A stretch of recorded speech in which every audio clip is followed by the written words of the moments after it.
So it is that time of year again when the world decides this is it, this year I'm going to make a new start. So I'm going to be fitter, better, healthier, I'm going to lose the weight, I'm going to stop smoking. And so starts the infamous health and fitness Groundhog Day. So this is when new starters committed to this year being the year that they stick to their resolutions, come flooding in to join up and start their exercise regime. This should be a fantastic time for our clubs. Finally, we see increased membership sales, our clubs are busy, members are setting goals they're determined to achieve, and our club should be buzzing with the excitement of potential. But instead, often a strange thing happens, and after spending most of the previous year strategizing on how we drive membership sales and generate growth in our membership base, when we see it in the clubs, we often can become oddly negative about it, as do our existing members. But maybe this is why. The reality is backed up in all of our research. And we know that up to 50% of club members will be leaving within that first 6 months of joining. This is partly due to the fact that on average their visit frequency is less than once per week. And we also know that at any one time members have not attended at all in the last 28 days. So the reality is that we aren't really maximising this opportunity. As many of you may now be aware, over the last 2.5 years, TRP have been tracking over 10,000 members through their exercise journey. We're completing the largest ever single study into the health and fitness industry, and we call this our TRP 10,000 study. This research has produced significant and valuable insight into the true member experience and what influences their success or cancellation rate. During the study, we found that over 30% of new joiners report no attendance at all during at least one of the first 3 months after joining. We also know that anything up to 20% join and never attend at all. So this figure dips slightly as they commit in the following 2 months, but across the first year we rapidly lose engagement with our members until at the 12-month point we saw 56% of members stopping attending. So this probably explains the negative and by now slightly infamous attitude and accepted truth that January joiners won't last until February, and why I've heard the phrase, "Don't worry, they'll all be gone soon," at least 20 times in the last few weeks from club employees and regular members alike.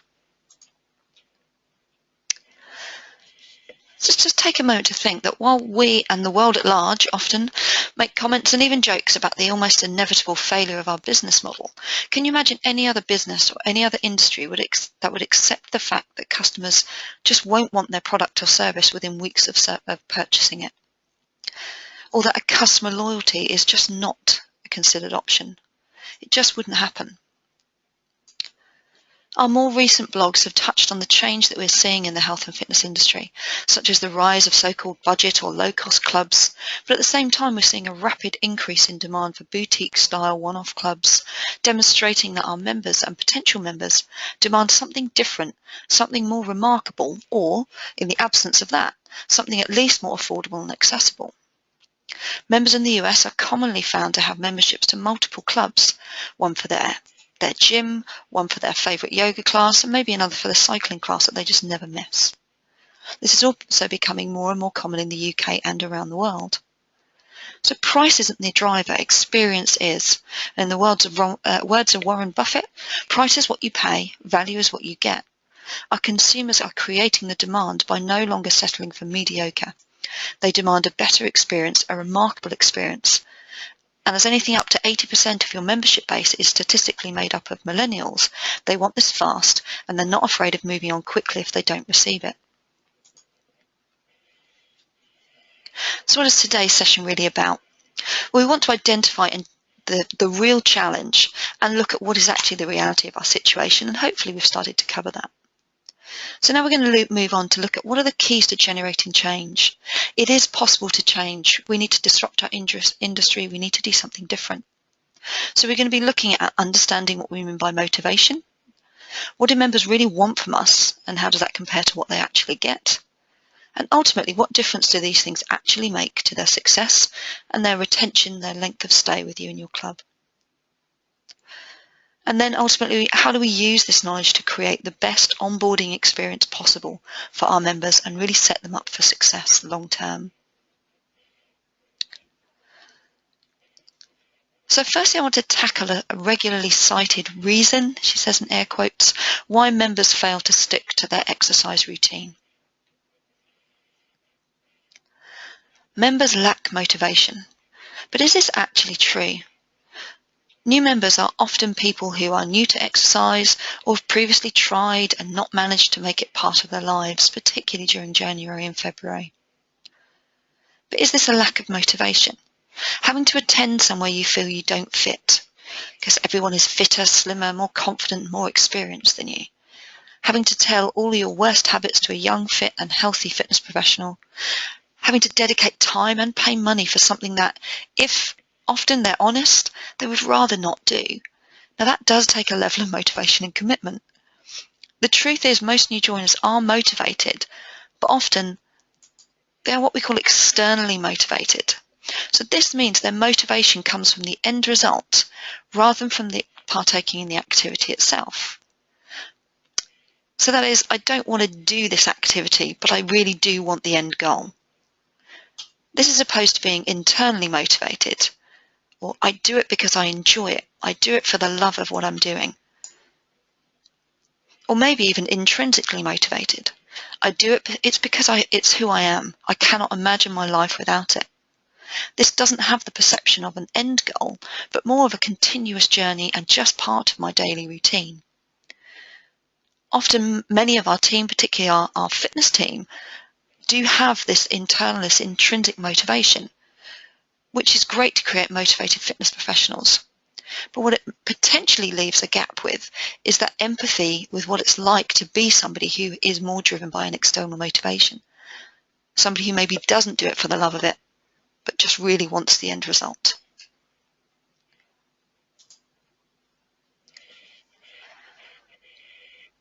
So our TRP 10,000 research has showed some interesting findings around this member motivation. So I'm going to take you through a few of those things now. We found members motivated by appearance had the lowest levels of motivation and were also the most likely to quit.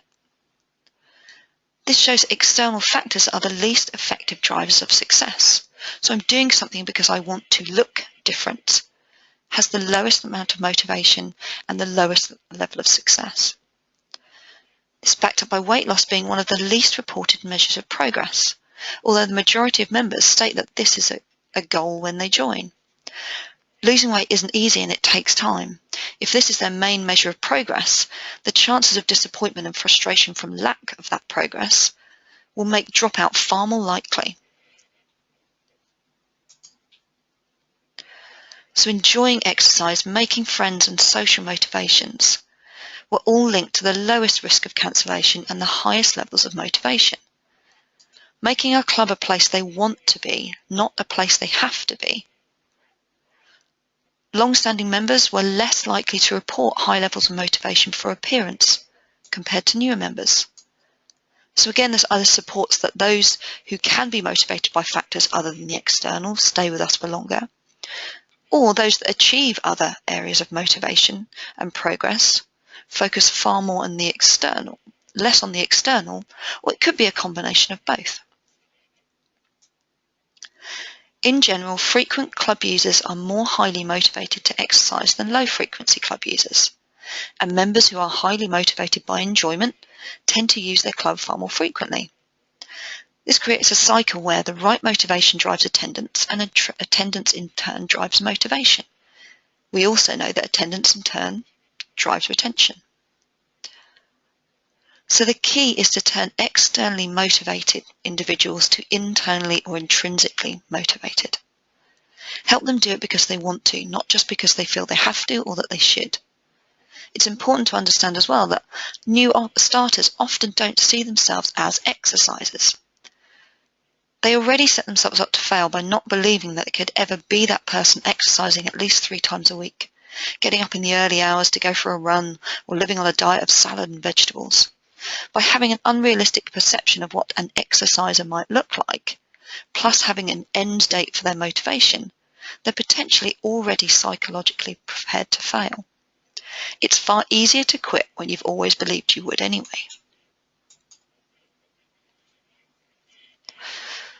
So how does all of this really impact on retention?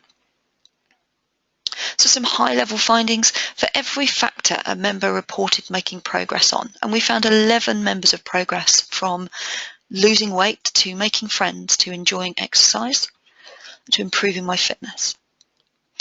For every one of these factors, the risk of cancellation reduced by 10%, and this was accumulative with more and more factors being taken into account. Members who reported making a friend at their club were 40% less likely to cancel than those who didn't. Individuals who want to get enjoyment out of visiting their club but don't find that are twice as likely to cancel as members who did want to enjoy it, and they don't. So what do they want from us? Here's some summaries of the key things that we found from our study of 10,000 members. And many of these findings can be achieved just through conversation. So firstly, we have to target the right market for our club and our offering. This is a topic far wider than we can cover in today's subject, but knowing who your club is targeted to serve, the service and provision will be much clearer, and we have a clear message and offering to support this. This is far more effective than trying to be all things to all people. But in the interest of today, we want to target your priority members. Make sure that you and your team can identify who the new members are or those who are in need of support are. There are tools and software packages to help you with this, but if you have no clear method to do this and none of those at your disposal, a clear common sense approach will work. Ask your team to prioritise time with the people they don't know. If you've not spoken to them before, introduce yourself, ask how they're getting on. This is made all the more important because we know that members spoken to regularly, even if they didn't report not being spoken to as a problem, were 48% less likely to cancel than those who weren't spoken to. And when we asked them, 87% of those 10,000 members said that they valued being spoken to by a member of the fitness team. 3/4 of them said they valued being spoken to by somebody in the front of house team. Yet only 42% said that they regularly received this from these groups. What's slightly more worrying is this dropped further to less than 30% of members who were within their first 6 months of membership, compared to 45% of members who have been with us for 3 years or more. So this is a huge miss, as this is by far the most effective method of preventing cancellation. By encouraging our existing team to talk to members, we can almost halve the likelihood of cancellation without adding any additional costs. Attending group exercise increases visit frequency and reduces risk of cancellation by 26%. We know that group exercise achieves the 4 main factors associated with retention: making friends, attending when planned, achieving enjoyment, progress, and enjoying it. It's a really important factor for what we deliver through our orientation. Queuing for equipment came out as one of the most significant risks of cancellation. And this is obviously a big challenge at this time of year. We found where members reported that they had to queue for equipment and this was frustrating to them, their risk of cancellation was significantly higher. However, it is worth noting that this only affected 77% of the 10,000 members, and these were predominantly young males using the gym. But simply encouraging your fitness teams and your personal trainers to talk to these members and offer alternatives prevents the problem and creates great opportunities for them to engage.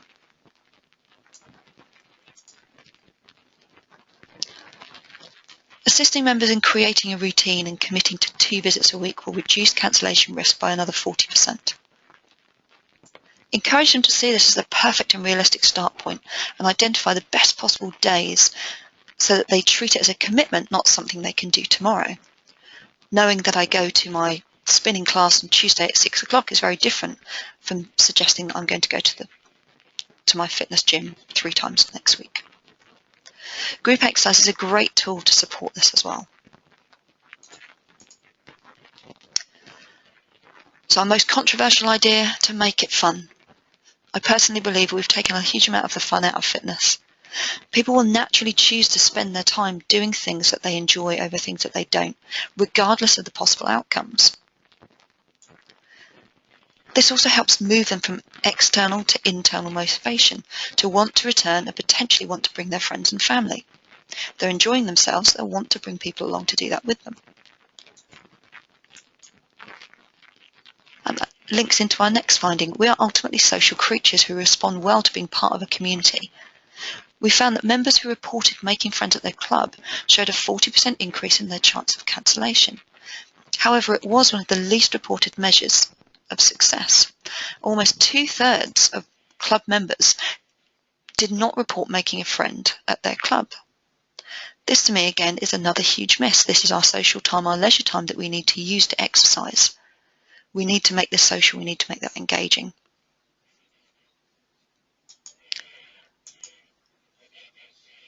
And finally, we encourage them. Members who reported receiving encouragement reduced their risk of dropout by 1/3. What's also important to note is that these factors are all independent of each other.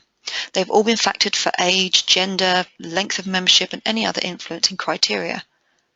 So the effects of these can also be accumulative. So when we start to combine them, we see an even greater effect. For example, in this graph, we show that the frequency that members reported being spoken to and the relationship with the progress they made. So for the group of members who reported never being spoken to when they come to their club, only 8% of people in that group reported progress towards their goals. When we compare this to the group who said they felt that they were regularly or always spoken to when they went to their club, over 53% of people in that group reported progress towards their goals.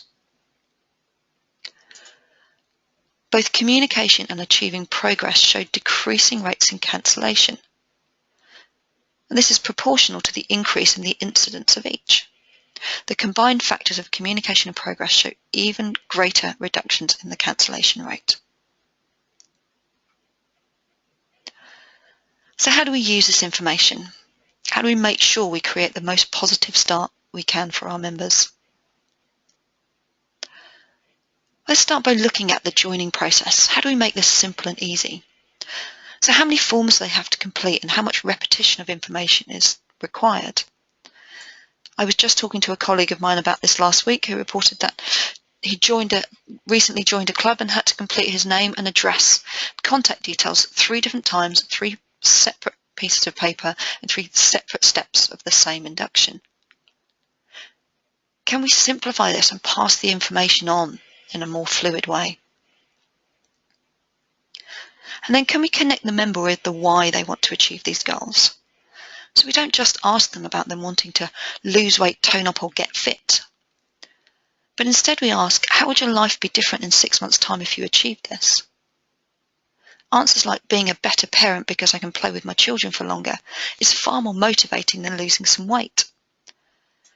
Getting them to connect with what different success would make to their lives and the positive impact this would have over the negative focus of how much weight they have to lose, how unfit they currently are, and how far they have to go. Take this further by moving their understanding of achievement from purely physical measures. These are also very hard to achieve and take at least 6 to 12 weeks before we really see any physical difference. We move them to those they can be proud of in the short term. Now they understand why they have to do this.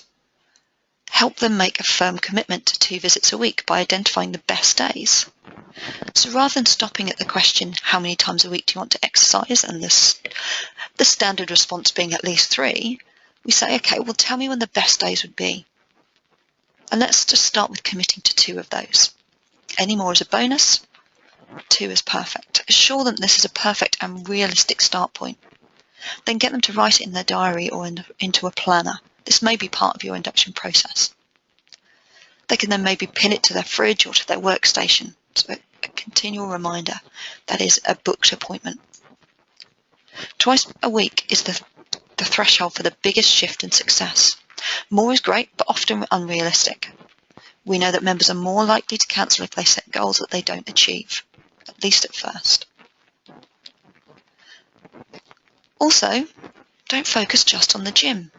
Create an induction to your club that focuses on all you have to offer, not just that gym fitness area. Understanding how to use that equipment isn't just the key to success. Knowing all that their membership offers, where all the facilities are, what they do when they arrive, and what support options they will have, gives them far more confidence to get started. For more on this, you can see our recent blog titled More Than Just a Gym. But your club will often have so much more to offer than just this facility. Whether it's group exercise, racket sports, swimming pools, health suites, cafes, social clubs, the list could be endless, but members are regularly only inducted into that gym fitness suite area, which, while an important element of our offering, is the activity people drop out of fastest and earliest, unless we complement it with something else. And finally, let them know we understand exercise can be hard, but that's what you're all there for, so they should always ask if they need your help. An inexperienced member would stop using a program or doing an exercise and therefore stop attending before they admit that they don't like it or can't do it. That is, unless we let them know that it's okay to feel that way. Let them know that it's about us working together to find the best solutions, and they and their feedback are key to doing this. We've already referred to group exercise and the impact this has. So it's really key to have this as part of that initial onboarding process, because we know it causes people to visit more frequently and reduce their cancellation rates. But we also know starting group exercise can be scary. We need to break down the barriers. So, for example, can we introduce them to the instructors? Let them know who will be teaching the class so they know a friendly face. Can we introduce them to the equipment that might be used? There's nothing more terrifying than walking in and seeing an indoor cycling bike with 10, 15 different adjustments and not really understanding what's right. Can we take them through some of the techniques they might see within the class? For example, can we move them through some body pump techniques they might use with the bar? And do this in the gym area as part of their program before we bring them straight into the class. Can we also introduce them to other class participants, people we know that attend those classes, either in other areas of the facility or when they first attend the class? I still teach several group exercise classes, and one of the things I often do with my new participants is introduce them to some of my regulars. I know the success of group exercise is because it creates a real social bond, but this can also become quite a clique, and that's almost terrifying for a new person to break into. So by introducing them to people in those groups, I help break down that barrier. They have people to talk to next time, and my existing members feel valued because they're helping me and bringing up new members into the club. We've already touched on group exercise achieving the 4 main factors associated with retention. So what does this look like? So we said making friends. As I've said, introduce them to others who take part in the class. Attending when planned, get their first class booked during that orientation. So don't start with getting them into their gym program, a fitness program, and then expect them to book a class later. Let's deal with it straight away. For some people, this may be a better option for them than their gym program. Achieving progress, help them identify things within the class that they can see improvements with. So it could be learning a technique. It could be that they've added weight to their pump bar. It could be completing a class with fewer or no rest breaks. There are any numbers of ways that they can see progress that actually aren't just measured by weight loss or size. And enjoyment, help them identify that this might actually be fun. Sometimes they get so caught up in having to do it and what they need to do that actually they forget that they should be there to enjoy themselves. Let's point out when this is happening. That's a real achievement. This is especially powerful for those who didn't have confidence that exercise was really for them in the first place. And finally, think differently. Group exercise doesn't just have to be about traditional studio classes. Any assisted exercise has similar effects, whether this is personal training, small group training, joining a club or running group, for example. The benefits are clear, but we don't consider it early enough. And finally, support them through every step. We've recognised that customers want and need communication, encouragement and support to succeed and to remain members. So here are some ways you might be able to deliver that. So these bite-sized chunks create opportunities for small, short interactions on the gym floor or around the club, and try to deliver these at least once a week. We can use these to build confidence and generate a clear commitment to when their next visit might be. We know attending when they planned further reduces cancellation rates by another 11%. Attending twice a week reduces this risk of dropout by 40%. So rather than booking them in for long program reviews at maybe 6, 8, 12 weeks after their start date, let's give them small things they can achieve each time they come in. That might be praise, it might be learning a new exercise, it might be reinforcing one that they've already completed. And we reinforce their progress and encourage them to achieve that on things other than purely appearance or external factors. So what have they learned? What have they enjoyed? Who have they met? What can they do now that they couldn't do before, or they didn't think they would be able to do? Move their motivation to something internal, not just the external weight loss, toning up and getting fit. Maximise your digital communications to pick up where members may have slipped on their attendance this week, or maybe to motivate and congratulate them where they have attended, or maybe when they've achieved their first week or their first month. Also use it to let them know what's coming up at your clubs and invite them to events. Try to target these to their interests, their ages, genders, activities, etc. You could set up an easy-to-access member forum. This could be online or in club, so they can ask you and other members questions and share success. Receiving praise and support from others like you and being able to encourage others with similar goals creates a supportive social network people want to be part of. Having support outside the visits will also help add value to their membership. You could consider putting on short education workshops based around a theme, for example, very simply a weight management group, or maybe an introduction to running. New starters can then meet people with the same goals and gain some basic knowledge around manageable changes. We've already touched on members making friends, having significantly lower rates of dropout. Add the impact of making progress and the risk decreases even further.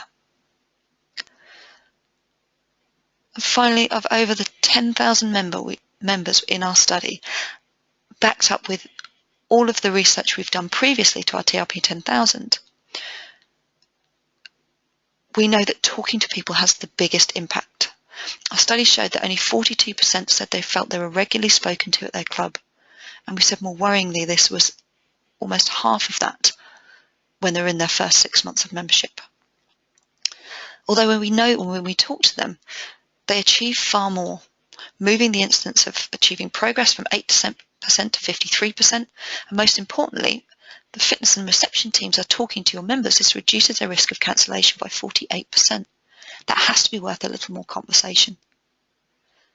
All those key elements of retention, reducing cancellation, improving experience are best achieved through simple conversation. So create a culture in your club where every member will be acknowledged by every member of the team that they see. This doesn't have to be long conversations, but a smile and a friendly greeting goes a long way towards creating an experience and an environment that your members and your team are excited to be part of.